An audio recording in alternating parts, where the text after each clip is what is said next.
Welcome to Frank Stajano Explains. In digital electronics, you're often confronted with the boolean algebra formulae that you are asked to simplify. And when you're simplifying them, what does simplifying mean? What's a simpler formula? Is it one with a shorter length overall, fewer symbols? Or is there maybe something more to simplifying that we can't easily see at the abstract level of the algebra, but which is more obvious if we look at levels of abstraction below the Boolean algebra, such as the level of the logic gates which implement the formula, or even below that at the level of the transistors that make up the logic gates, or even below that at the level of the geometric silicon areas that make up the transistors. Maybe at some of these levels there is a different meaning for what is simplest or what is best, and we should take this back to the upper level when we are performing the simplification through algebra to decide which direction to go in. Let's go to the blackboard and look at an example. When we work with Boolean algebra, we are given some expressions that we may have to simplify, and we proceed as if they were just mathematical expressions, but we may not see some things that are only obvious at the lower levels of abstraction. So these Boolean algebra equations represent logic gates, and the logic gates in turn represent some circuits, and the circuits represent some electronic constructions, and some things that are not obvious at the higher levels make sense when we look at them at the lower levels. Let me start with an example of an expression A and B, or the negation of C and D, and pretend that I am asked to simplify this expression. So I do various transformations, such as like this, by distributing the A over the bracket, and from here I can also apply De Morgan's law and then distribute that A over the bracket. So now I got four versions of this Boolean formula, and which one is the simplest of these four? Mathematically speaking, maybe this one looks like the simplest because it has only four variables, whereas this one has five. This one has 1, 2, 3, 4, 5 as well, and this one has 6. This one and this one don't have any brackets, although if I look, this one has an implicit bracket in here before I do this. So maybe this one is simpler than this one with that under that respect. What should I consider as the simplest expression? Well, why don't I try drawing them as logic gates?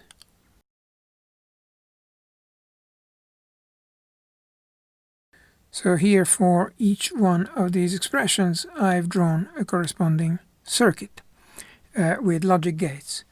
And so in here I see this equation uses up only 3 gates. This one uses 4 gates. This one uses 1, 2, 3, 4, 5, 6 gates. And this one uses 1, 2, 3, 4, 5, 6 gates. So if I look at counting the number of gates, then clearly this one is the winner, followed by this one, and then the worst two are this one and this one. When I am building a circuit, more gates cost more because it means more electronics. But when I say that, I should consider what technology I'm using for building the circuit, because it's one thing if I make the circuit out of small-scale integration chips, where I may buy dual inline package of 14-pin which contains 4 AND gates, and maybe I only use one AND gate in this design, so I have to buy one chip with 4 gates just for that, and then maybe another chip with 4 gates just for that, and another chip with 4 gates just for that. So I'm basically using 3 chips, from each of which I only use 1 gate. in this case I have 4 gates, but these 2 gates would be on the same chip, so I'd still be using 3 chips, in fact the same 3 chips, 1 chip of AND gates, 1 chip of OR gates, and 1 chip of NAND gates, and with the same number of chips, same exact chips, I could build the same circuit, because I would be using 2 gates from the same chip. And in here 3 of these gates would be unused, in here only 2 of the 4 gates of that chip would be unused. So yes, the types of gates that I'm using also matter. If I could transform these circuits into versions that use only one type of gate, and you know, for example, that everything can be implemented out of NOR gates or out of NAND gates, then I might just buy chips that contain only NAND gates and then build my whole thing of NAND gates, and there would be less wastage than having to buy different types of chips. If I'm not building the circuit out of small-scale integration chips, but I am building it on a piece of silicon, and I'm making the gates by etching the silicon, then of course the more gates I make and the more silicon area I use. And why does it matter how much area I use? Because I use more area, there's more silicon is used up for performing the same boolean function. Well, the silicon is basically sand, so it should be cheap. It's not like I'm talking about it's made of gold. Well, that's true. Silicon as a material is cheap, but the silicon that's used for making the silicon chips has to be very pure and refined, because if you have impurities, then they will cause the circuit not to work. And so you make a silicon chip out of a so-called wafer, which is a relatively large thing like this, large, say the size of a disk, and you build your silicon in here by etching, and one of your circuits might be this size, and then you make another one next to it, and another one next to it, and of course on the edge you can't, but okay, you go down, and here you can make another one, and here you can make another one, here you can make another one, and so on. So you're basically carving out your round wafer into strips and then into squares. There's going to be some wastage on the edges, but basically you're getting as many squares as you can from your wafer.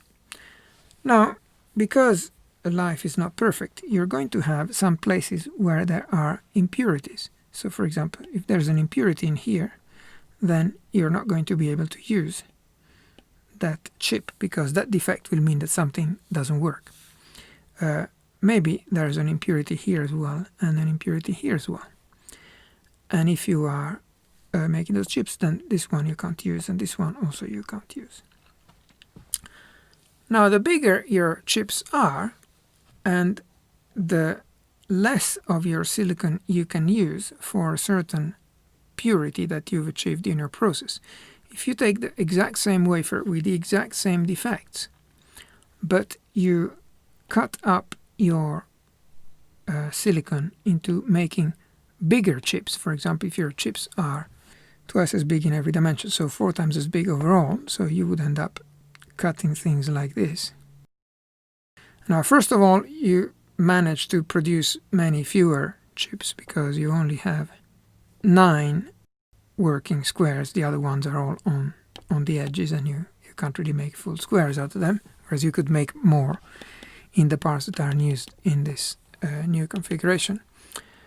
But what is worse is that out of these 9, you now have to throw away a greater proportion, because these ones that are affected by the defects, now this defect affects this area, this defect affects this area, this defect affects this area, which is basically I'm throwing away 4 times more silicon than I was throwing away before, because this whole chip will be considered defective, and so I'm only left with taking on this one, this one, this one, this one, this one, and this one. Whereas in the previous size, I would have to throw away this one, but I could also still keep this one, and this one. I throw away this one, but keep this one, this one, and this one.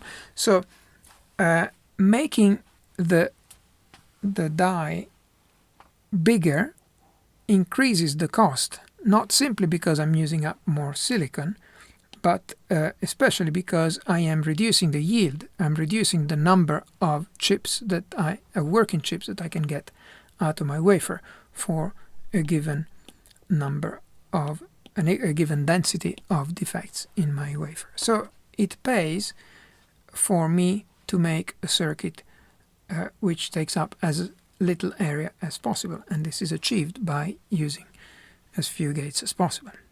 Also, not all the gates are the same size.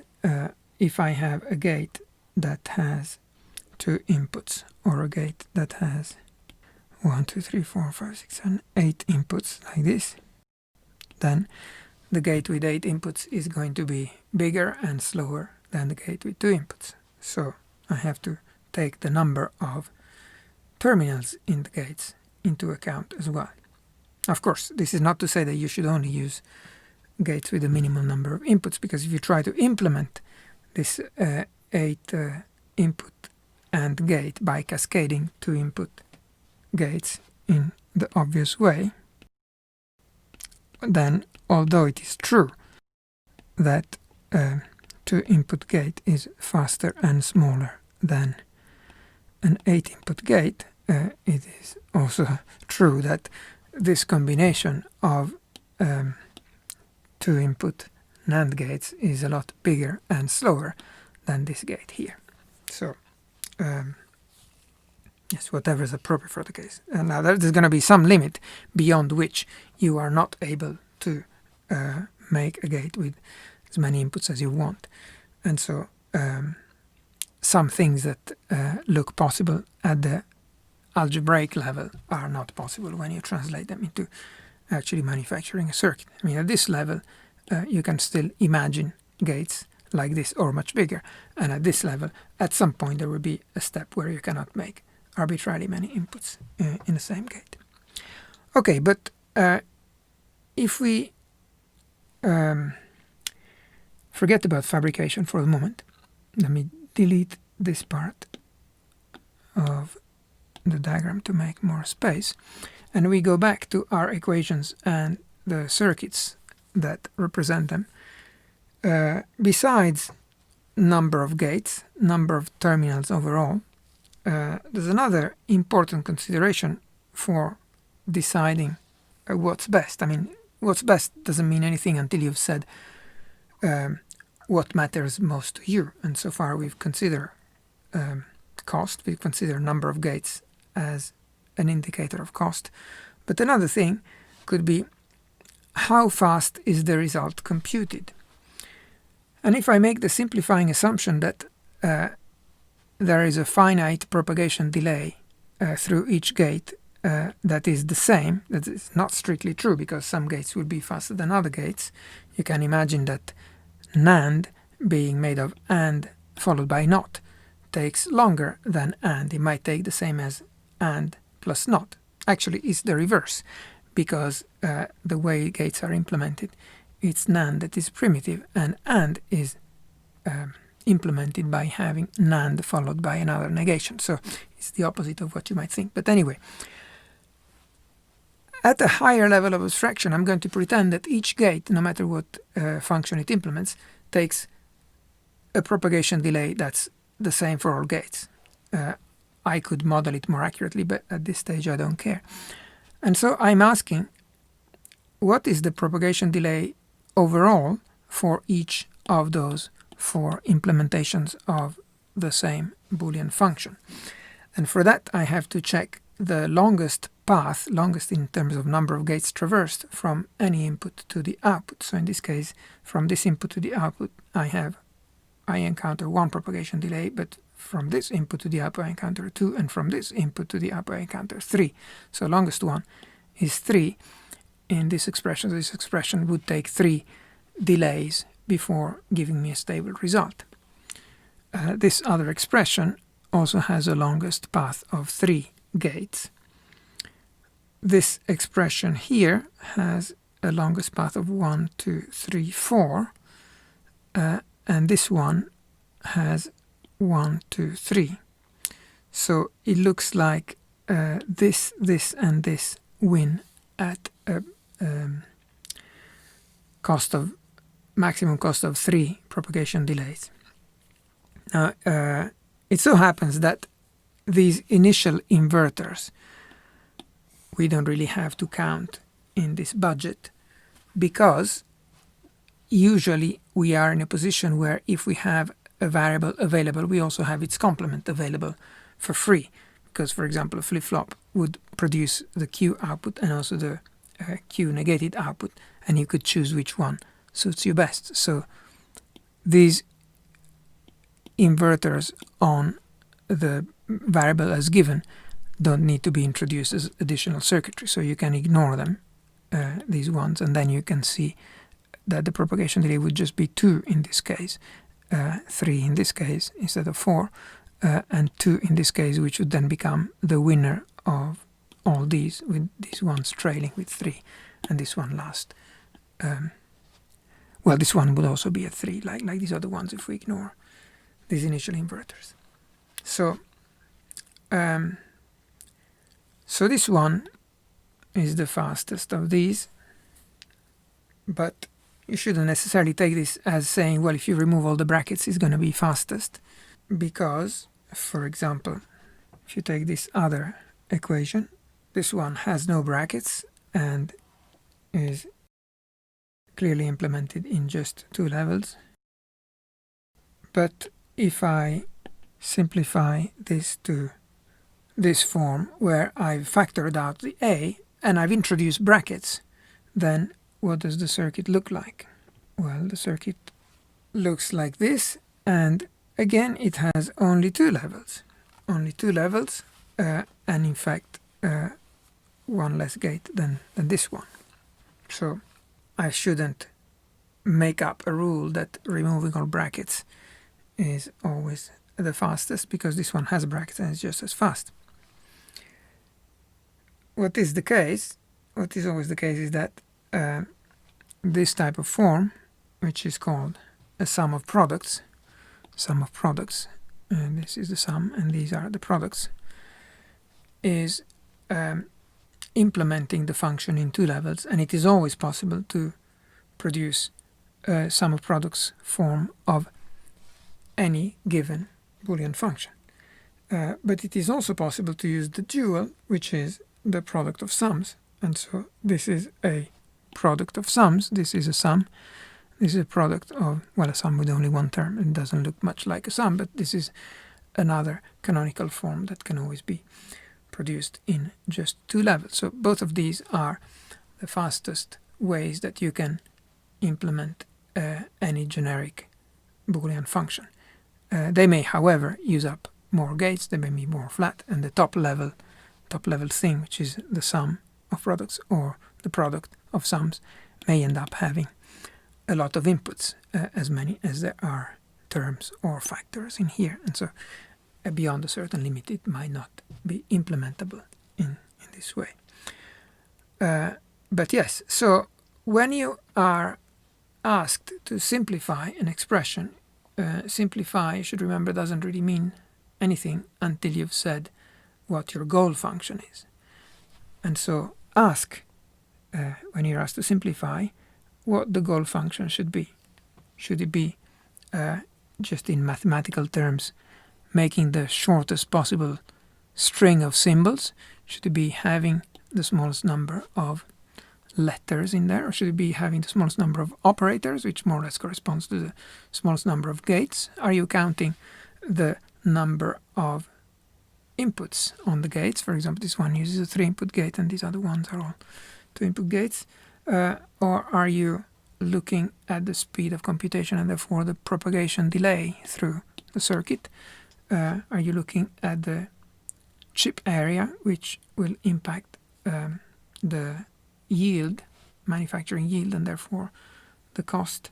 You're talking about the power consumption and so on. Just ask for, or ask yourself, what the most reasonable goal is when you are simplifying something. Otherwise, simplifying carried out as a purely algebraic manipulation is not useful by itself. There will be some forms which are very redundant and therefore worse than anything else you might simplify by hand. But in other cases, something that looks simpler in mathematical terms may actually be more complicated for some of these other criteria that we have been discussing.